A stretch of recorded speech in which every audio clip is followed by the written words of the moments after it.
नमस्कार, बहुत स्वागत है आप सभी का। मैं हूं आपके साथ चेतन पाठक। खबरों की शुरुआत करेंगे। मुख्यमंत्री भूपेश बघेल मुंगेली विधानसभा में भेंट मुलाकात स्थल पर पहुंचे, जहां उन्होंने छत्तीसगढ़ मैतारी के छाया चित्र पर दीप प्रज्वलन किया। इस दौरान आमजनों से संवाद भी किया, जहां सवाना कुरैशी ने बताया कि मुख्यमंत्री सुपोषण अभियान के तहत गर्म भोजन के साथ अंडा मिलने से मेरे बच्चे 4 किलो उनका वजन बढ़ा है, अब वे पूरी तरह स्वस्थ हैं।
मुंगेली विधानसभा में मुख्यमंत्री भूपेश बघेल की ओर से मुंगेली विधानसभा के जहर गांव में आयोजित भेंट मुलाकात कार्यक्रम में घोषणाओं की गई, जिसमें जरहा गांव में नया कॉलेज खोलने की घोषणा की गई।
सुकमा जिले के ग्राम पंचायत मुरतोंडा मतदान केंद्र में ग्रामीण महिलाओं और युवाओं बच्चों ने 100वीं बार प्रधानमंत्री मोदी के मन की बात कार्यक्रम को सुना और बताया कि प्रधानमंत्री नरेंद्र मोदी की महत्वाकांक्षी योजनाओं का लाभ हर वर्ग का व्यक्ति ले रहा है, जिससे जनता लाभान्वित हो रही है।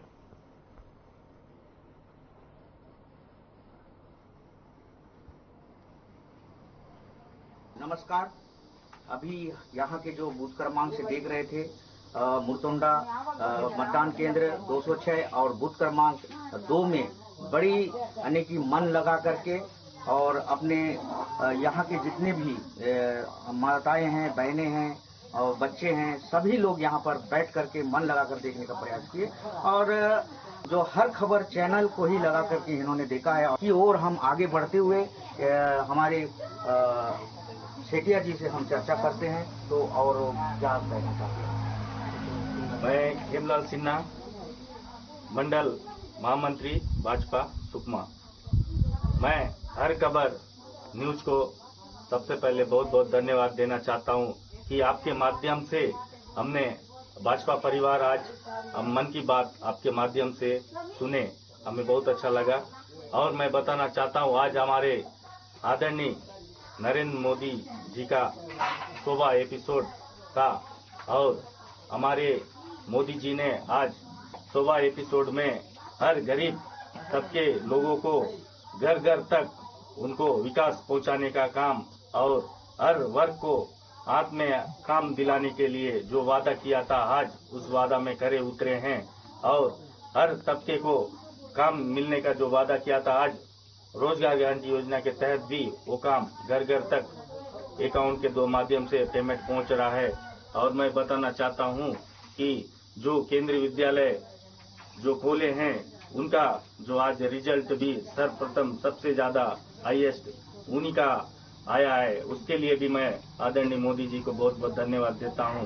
धन्यवाद। तो इन्होंने जितने भी मोदी सरकार की योजना, महत्वाकांक्षी योजना है, जितने भी योजना को सराहनीय करते हुए इन्होंने भी देखा है कि जितने भी योजना को टीवी रूट में दिखाया गया, हर खबर चैनल पर दिखाया गया, सभी को ही जो यहाँ पर सफलता हुई है, सफलता योजना को ही दिखा करके मन की बात बताए, इसी बात पर इन्होंने बताने का प्रयास किए। जी, मैं बालक राम यादव, हर खबर सुकमा। केंद्रीय विद्यालय खोल रही है अपने सुकमा जिला में। वहाँ पे बहुत सारा बच्चे लोग जल्दी से जल्द काम जुड़ के आ रहे हैं और अच्छा बड़े भी शिक्षक चल रहे हैं। इतना ही करने तो मैं अभी यहाँ पर सभी लोगों से चर्चा करने का प्रयास किया हूँ और चर्चा बात हुई प्लस हर खबर चैनल को यहाँ हमने हर खबर चैनल से ही देखने का प्रयास किया और हर खबर चैनल में जो प्रसारित हुई है उसको सभी लोगों ने चाहा और सभी लोग उससे धन्यवाद दिए। मैं बालक राम यादव, हर खबर के लिए सुकमा। सीएम भूपेश बघेल मुंगेली विधानसभा के जरहा गांव के भेंट मुलाकात स्थल पर पहुंचे, जहां उन्होंने छत्तीसगढ़ महतारी के छायाचित्र पर दीप प्रज्वलन कर माल्यार्पण किया और छत्तीसगढ़ के राज्यगीत के साथ भेंट मुलाकात में आमजनों से संवाद की शुरुआत की।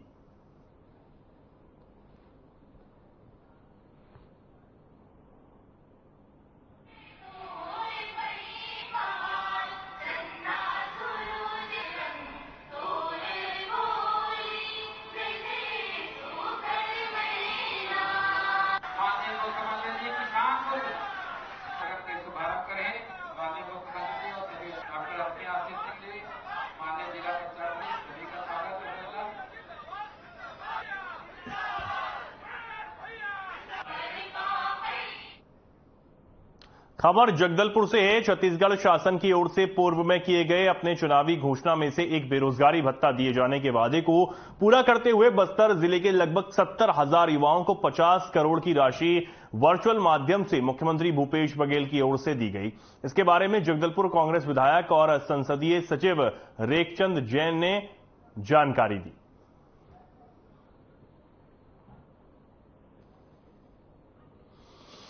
ये बेरोजगारी भत्ता कोई चुनाव को लेकर नहीं लाया। ये बेरोजगारी भत्ता हमारे चुनावी घोषणा पत्र में था, जो 36 वादे हमने किए थे। क्रमशः प्राथमिकता के आधार पर सारी घोषणाओं को पूरा करने का काम कर रहे थे और बेरोजगारी भत्ता भी हमारे एक उसमें घोषणा में थी, तो मुख्यमंत्री जी ने कैबिनेट में पास करके विधानसभा में हम सब विधायकों ने मिलकर पास किया और विधानसभा सत्र के 5 दिन के अंदर में ये प्रक्रिया शुरू हो गई कि 1 तारीख से बेरोजगारी भत्ता का कार्रवाई शुरू होगा और फटाफट कार्रवाई हुई। आज पूरे छत्तीसगढ़ में 1 महीना हुआ है, लगभग 1,23,000 आवेदन आए। इसमें लगभग 67,000 जो आवेदन है स्वीकृत हुए, तो उसके जो बिंदु है चयन के, उस बिंदु की जो पात्रता रखने वाले थे ऐसे 67,000 जो बेरोजगार हैं उनका चयन हुआ और आज उनके खाते में 25,25 की राशि भी स्थानांतरित हुई है। हमारे बस्तर जिले में लगभग 1373 लोगों का स्वीकृति हुआ है। जगदलपुर नगर निगम क्षेत्र में 140 लोग का हुआ है, जगदलपुर ग्रामीण में 123 लोग का हुआ है। इस तरीके से बस्तर जिले में 1373 लोगों का चयन हुआ है और हम तो सभी हमारे जनप्रतिनिधियों से, पार्षदों से, पंचायत प्रतिनिधियों से, हमारे बेरोजगार जवानों से हम लगातार यही अपील कर रहे हैं कि ये पोर्टल लगातार खुला रहेगा और आप लोग इसमें बढ़ चढ़ कर हिस्सा लें और अपने आवेदन करें और शिक्षित बेरोजगारी भत्ता जो देने की बात है वो कार्रवाई शुरू हो चुकी है। आज उसका ये पहला चरण था जिसके तहत जितने आवेदन आए थे निराकृत हुए, उसमें कुछ जो अस्वीकृत हुए उनको ये भी अधिकार दिया गया कि अगर आपको लगता है कि आप पात्र हैं तो अपील में भी जा सकते हैं। इस तरीके से हम बेरोजगारों के हित में लगातार काम कर रहे हैं। आज हम कई बेरोजगार से बात भी की, इतनी खुशी है उनमें कि अपने पढ़ाई के लिए 2500 रुपये महीना अगर हमको मिल रहा है तो हमारे लिए बहुत बड़ा सौगात है। और मुख्यमंत्री जी की ये जो सोच है बेरोजगारी भत्ता तक सीमित नहीं है। मुख्यमंत्री जी का एक ही कहना था कि बेरोजगारी भत्ता आपको दिया जा रहा है, वैकेंसी निकालने के लिए हम तैयार बैठे हैं, लेकिन आरक्षण बिल को हमने पास किया है जिसमें सभी वर्गों को हमने आरक्षण दिया। आरक्षण बिल विधानसभा से पास होकर राज्यपाल के पास चला गया है और राज्यपाल आज 5 महीना हो गया उसको पेंडिंग करके रखे गए हैं। आगे बढ़ते हैं। भारतीय जनता पार्टी के पूर्व कैबिनेट मंत्री अमर अग्रवाल बिलासपुर में गुजराती समाज के पाटीदार भवन में समाज और कार्यकर्ताओं के साथ मन की बात सुनने पहुंचे। इसके बाद उन्होंने कहा कि निश्चित ही यह माध्यम सीधे प्रभावित करता है। सुनने और देखने वालों को हर बार विषय में विविधता होती है। बात बच्चों से परीक्षाओं से संबंधित हो या फिर अभिभावकों के मानसिक मजबूती की।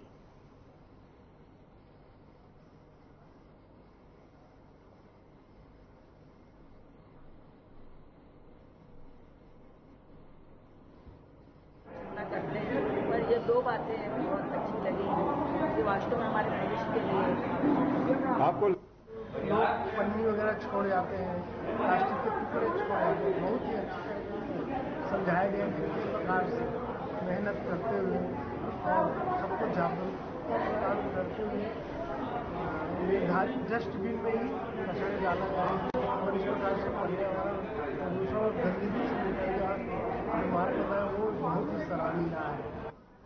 लेकिन उसके अलावा भी बहुत से छोटे छोटे जो रचनात्मक कार्य हैं उन सारे विषयों को उठाकर लोगों को प्रेरित करना कि समाज के प्रति वो काम करें। तीसरा, हमारी जो वर्तमान चुनौतियां हैं, परिस्थितियां हैं। केशकाल के गांव विश्रामपुर स्थित मंडी प्रांगण में SC/ST OBC मूल निवासी समाज समन्वय जिला कोटगांव के तत्वाधान में मरका पंडूम पर्व बड़े ही हर्षोल्लास के साथ मनाया गया। कार्यक्रम में छत्तीसगढ़ विधानसभा के उपाध्यक्ष और केशकाल विधायक संतराम नेताम बतौर मुख्य अतिथि शामिल हुए।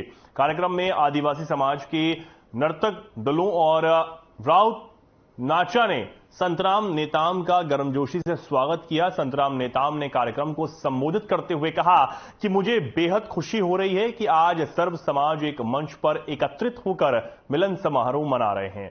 यही हमारी ताकत है, एकजुटता का परिचय है।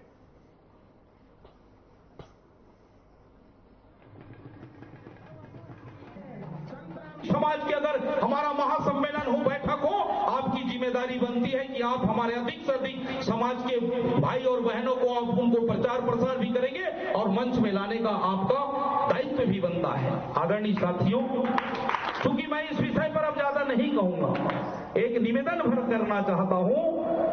अगर किसी भी परिवार का, व्यक्ति का, समाज का, प्रदेश और देश का अगर कोई विकास होता है तो उसके पीछे एक बहुत बड़ा कारण है। उसके बिना हमारा समाज की हम परिकल्पना नहीं कर सकते, हमारे भविष्य को हम आगे नहीं ले जा सकते। इसलिए मैं यही कहूंगा कि सबसे पहले अगर कोई संपत्ति है, अगर कोई धन है, तो शिक्षा है। खबर बिलासपुर से, जहां chamber of commerce and industries Chhattisgarh के बिलासपुर यूनिट का गौरव दिवस संपन्न हुआ। छत्तीसगढ़ प्रदेश अध्यक्ष अमर पारवानी और छत्तीसगढ़ की कार्यकारिणी के साथ जिला इकाई के सदस्यों ने अपने विचार व्यक्त किए। इस समारोह में व्यापार और उद्योग से संबंधित संस्था, संगठन और प्रतिनिधियों के सामने आ रही चुनौतियों को मंच पर रखा गया। कोविड काल के बाद व्यावसायिक गतिविधियों में बहुत बदलाव हुए हैं। मेक इन इंडिया और आत्मनिर्भर भारत की कॉन्सेप्ट को ध्यान में रखते हुए युवा भी इस मुहिम को आगे बढ़ाने के लिए बेहद उत्साहित हैं। गौरव दिवस पर हर खबर से युवा, महिला उद्यमियों और पदाधिकारियों ने कहा कि उनकी भी इच्छा है कि उन्हें उचित वातावरण मिले।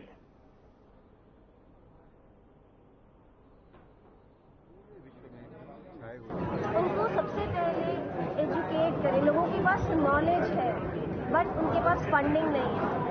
बहुत सारी बैंकिंग कंपनी, इंस्टीट्यूशंस लोन देती है मगर उनको बहुत इजी वे में लोन मिल सकता है, इसकी जानकारी ही नहीं है। तो ये सारी जानकारी चैम्बर के थ्रू हम महिलाओं को देना चाहते हैं। उनको मिलनी चाहिए। जो छोटे बिजनेस करते हैं, घर से शुरू करते हैं, उनके पास एक जगह नहीं होती है ना कि आगे अपने आप को कैसे मार्केट में प्रेजेंट करें। स्पेस, एक मार्केट एरिया उनके लिए डिसाइड करते हैं कि ये सिर्फ महिलाओं के लिए ये स्पेस है जहाँ पे वो अपना जो भी बिजनेस कर रही हैं उसको वो लेआउट कर सके, डिस्प्ले कर सके। सरकार तक ये बात कैसे पहुँचेगी? जो अभी संगठन बनाने की बात हो रही है, इसलिए हम सब लोग महिला हाँ जी बिल्कुल बनाना चाहिए। उससे क्या होगा, हम हर चीज़ों में आज डिजिटल हो गए हैं, तो स्मार्ट शॉप बनाने से ये होगा कि हर महिलाओं को बहुत इजी वे में काम करने का मौका मिलेगा। और उसके अलावा चैम्बर ऑफ कॉमर्स, जो मेल चैम्बर जो महिलाओं को बहुत मदद कर रहा है आगे आने में, क्योंकि हम घर से भी सपोर्टिव हैं। उसके अलावा अगर मेल चैम्बर हमारी मदद करते हैं तो हम बहुत इजी वे में काम। कंपटीशन होने से आप अपने आप को ग्रो नहीं कर पाते हो, आपके अंदर वो जेलसी, क्योंकि महिलाओं के अंदर ये चीज़ होती है। क्यों नहीं होना चाहिए? क्यों नहीं होना चाहिए? आगे बढ़ने की ललक क्यों नहीं चाहिए? जेलसी क्यों नहीं होना चाहिए? क्यों नहीं होना चाहिए? एक्चुअली ये मतलब टीम में काम करना है, टीम में काम करना संगठन में शक्ति है। अपनी बातों को हम गवर्नमेंट के सामने रख सकते हैं। हाँ जी, जैसे हम होम लोन लेते हैं, हम जब घर बनाते हैं तो हम होम लोन लेते हैं, वैसे बिजनेस लोन्स भी होते हैं। अगर आपको कुछ प्रॉब्लम आ रही है, बिजनेस नहीं कर पा रहे हैं, जैसा कि आप देख रहे हैं कि कोविड के कारण सारी चीज़ें थोड़ी डिस्टर्ब हो गई थी, तो हम चाहते हैं कि महिलाओं को होम लोन मिले ताकि वो अपना बिजनेस बहुत सुचारू तरीके से चला सकें। तो महिलाओं से बस हमारी यही एक रिक्वेस्ट है, यूनिट बन के तैयार हो। युवा लड़कियां भी चाहती हैं कि वो आपके साथ आगे बढ़ें। किनकी बात? युवा लड़कियां भी चाहती हैं कि वो आपके साथ आगे बढ़ें। जी, मैं बात करूंगा युवा लड़कियां हैं या हमारी भाभियां हैं या आप समझ लीजिए जो विमेन एंटरप्रेन्योर्स हैं, मैं बात करूंगा। तो आज की डेट में सबसे अच्छी बात यह है कि महिलाएं भी घर में बैठना नहीं चाहती, वो भी कुछ ना कुछ लेकर आ रही हैं। फॉर एग्जाम्पल मैं आपको बताऊंगा, कैंडल मेकिंग एक बहुत बढ़िया, उससे सोप मेकिंग, तो ऐसी बहुत सारी इंडस्ट्रीज हैं। आज अपनी अपनी बेकरीज हैं। बच्चा ये बोलता है कि मेरे पास यहाँ तो कुछ करने को नहीं है, आप तो जो बिजनेस कर रहे हैं आपके पास है, मेरे पास है। तो उस कंडीशन में आज अगर हमारे पास कुछ भी नहीं रहेगा तो हम मोटिवेटेड फील करेंगे ही नहीं। हमको तो यही है, या तो बाहर जाके नौकरी कर लें या हम विदेश चले जाएं या हम इधर उधर हम भटकना चालू कर देंगे। अगर आप बच्चों को ऑप्शन देंगे आज से, तो वो बच्चे आपके खुद के स्टेट में रहेंगे और आपका स्टेट डेवलपमेंट के लिए काम करेंगे। 6 महीने के अंदर प्रोडक्शन ला सकते हैं। पर हमारे यहाँ प्रॉब्लम क्या है कि हमारे यहाँ कोई इंडस्ट्री स्टार्ट करनी है तो उसके पहले की फॉर्मेलिटीज इतनी है कि 1 साल तो आप फॉर्मेलिटी करते लग जाते हैं और उसके बाद आप 1 से 2 साल आप लगाते हैं मैन्युफैक्चर करने में, तो चीज़ें हो जाती हैं डिले। तो आज आदमी बाहर से सामान लाने को क्यों भाग रहा है? क्योंकि इसलिए भागता है वो, क्योंकि उसको यहाँ पे बहुत डिले मिलता है हर सामान। तो आज कुछ रेडीमेड मटेरियल है तो वो हमको बहुत इजीली मिल जाता है। हम चाइना की बात करें, हम थाईलैंड की बात करें, हम सिंगापुर की बात करें, अमेरिका की बात करें, तो वहाँ दूसरे टैक्सेस आ गए, नई नई चीज़ें आ गई, आज MSME रजिस्ट्रेशन आ गए। इसके लिए हर व्यापारी उतना एजुकेटेड नहीं है। तो अगर आज हम एक ऐसा एसोसिएशन फॉर्म कर रहे हैं और जिसमें हम वो सारी सुविधाएं, वो सारी गाइडेंस हम उनको देने को तैयार हैं, तो आज हर व्यापारी इससे जुड़ना चाहता है, एक एसोसिएशन में आना चाहता है। आज Chhattisgarh chamber of commerce industries Bilaspur इकाई के 1000 मेंबर पूरे हुए। आज आपने जोश देखा होगा। तो लगातार प्रयास हो रहा है और होलसेल कॉरिडोर की बात करें या स्मार्ट बाजार की बात करें तो चाहे प्रदेश हो चाहे राज्य हो, अपनी गति में मेरे ख्याल से बहुत अच्छे से काम करते आ रहा है। इसमें कहीं मुझे दिक्कत नहीं दिखती। सेज क्यों फेल हुआ हिंदुस्तान में, स्पेशल इकोनॉमिक जोन? जहाँ पे भी हो रहा है वहाँ तो ठीक हो रहा है। आपकी किसी पर्टिकुलर कोई जानकारी किसी पर्टिकुलर प्रदेश का तो मेरे को एकदम हुआ है। हर जिले की हमारी टीम को कलेक्टर साहब के साथ बैठ के और वहाँ के अधिकारियों के साथ बैठ के उसको स्पीड अप लाना चाहिए, उसके लिए हम आह्वान करें। जगदलपुर से कोंटा नेशनल हाईवे 30 जो आंध्र प्रदेश और छत्तीसगढ़ से जोड़ने वाला एकमात्र सड़क है। इससे छत्तीसगढ़ के निवासी व्यापार और चिकित्सा, शिक्षा और अन्य कार्यों बाबत यात्रा करते हैं। इससे पुनः निर्माण पर आरोप लगाते हुए बीजेपी नेत्री अधिवक्ता दीपिका शौरी ने कहा कि प्रमुख रूप से इसी सड़क निर्माण की मांग को लेकर भूपेश सरकार की आंखें खोलने के लिए रोकेल में चक्का जाम किया गया। वह जब सरकार ने कोई सुनवाई नहीं की तो सुकमा में जगदलपुर तक पदयात्रा भी की गई और NH 30 के किनारे बसाहट वाले गांव के रहवासियों से चर्चा भी की गई, जिसमें सड़क की हालत पर लोगों का आक्रोश भी देखने को मिला।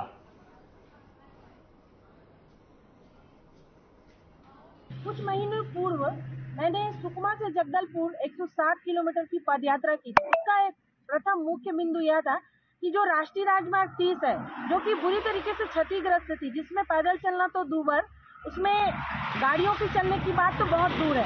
और वर्तमान में कांग्रेस सरकार को याद आया चुनाव के 4.5 साल बाद इस सड़क को हमको बनाना चाहिए।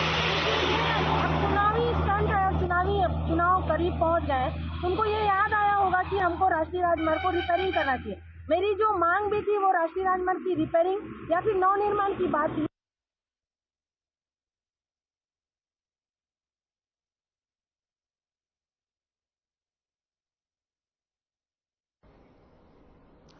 और अब आपको रायपुर ले चलते हैं, जहां राशि अंतरण कार्यक्रम जारी है। बेरोजगारी भत्ता योजना के तहत यह कार्यक्रम किया जा रहा है। भत्ता हम जारी कर रहे हैं सर 66,265 को, जो आप आज कर रहे हैं सर, जिसकी राशि होगी सर 16,56,62,500 रुपया सर। बचे हुए सर 3,000 वैसे बच्चे हैं सर जिन्होंने पिछले 2-3 दिन में जिनका सैंक्शन हुआ है, बट उनका अकाउंट वेरिफिकेशन नहीं हो पाया सर। तो अगले 1-2 दिन में इसको वेरीफाई करके हम इन बच्चों को भी सर भत्ता हम दे सकते हैं सर। अगर हम सर डेमोग्राफिक पे जाएं सर, तो महिला सर लगभग 38% जो टोटल जो पात्र हितग्राही है उसमें 38% महिलाओं का रोल है सर। 62% लड़के हैं सर। शहरी जो है 16% सर। इसमें बड़ा जो पॉपुलेशन है 84% सर ग्रामीण आवेदकों को हम सर भत्ता दे रहे हैं सर। हाँ वही 84% सर ग्रामीण है सर। कुछ जो अस्वीकृति जो हुए हैं जिनके, उनका सर ये रीजन है सर कि उनका जीवित पंजीयन नहीं था सर। 12वीं पास वो नहीं कर पाए थे सर। उनका जो आय प्रमाण पत्र जो होता है विहित प्राधिकारी द्वारा वो जमा नहीं कर पाए थे, और एक ही परिवार से एक से अधिक सदस्य थे। ये 4 मुख्य कारण हैं सर। आपने पहले प्रेजेंटेशन में हम लोगों को निर्देश दिया था अपील और शिकायत का भी प्रावधान रखने के लिए, तो इसमें अपील के भी प्रकरण है सर। कलेक्टर के समक्ष 695 प्रकरण जो अपील के आए हैं, जिनमें से 32 प्रकरण सर निराकृत हो गए हैं। 32 में से 6 को हमने अपील में उनका अपील स्वीकार किया गया है, 26 को अस्वीकृत किया गया है सर। सर शिकायत की व्यवस्था है इसमें भी 24 घंटे पोर्टल के माध्यम से कोई भी शिकायत कर सकता है सर। इसमें प्रमुख शिकायत बड़ी छोटी छोटी थी सर। OTP नहीं प्राप्त हो रहा है, भौतिक सत्यापन की जानकारी प्राप्त नहीं हो रही है, तो ये सब भी हम सॉर्ट आउट कर रहे हैं। लगातार शिकायत का भी जो निराकरण है वो जिला स्तर पर किया जा रहा है सर। Thank you sir. बहुत बहुत धन्यवाद सर। हमारे बीच माननीय मंत्री जी गहरी सर भी हैं, आप तालियों से उनका स्वागत करना। और इसी के साथ इस योजना पर एक छोटा सी वीडियो फिल्म बनाई है, आप इसका अवलोकन करें, मैं अनुरोध करूंगा।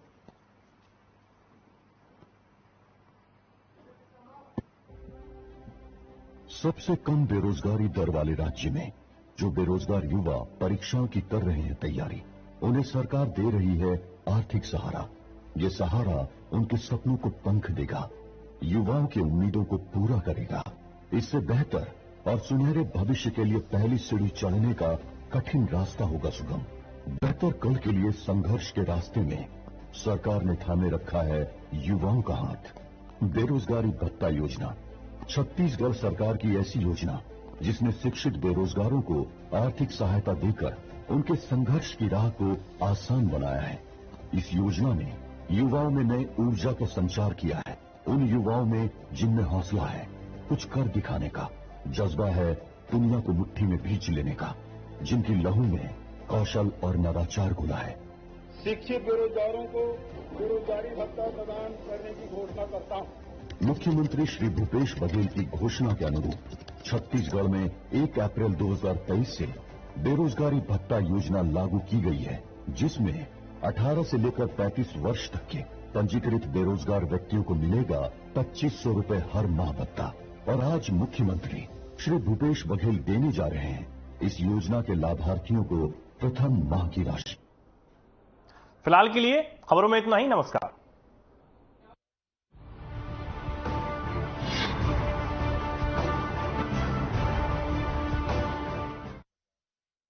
मेरे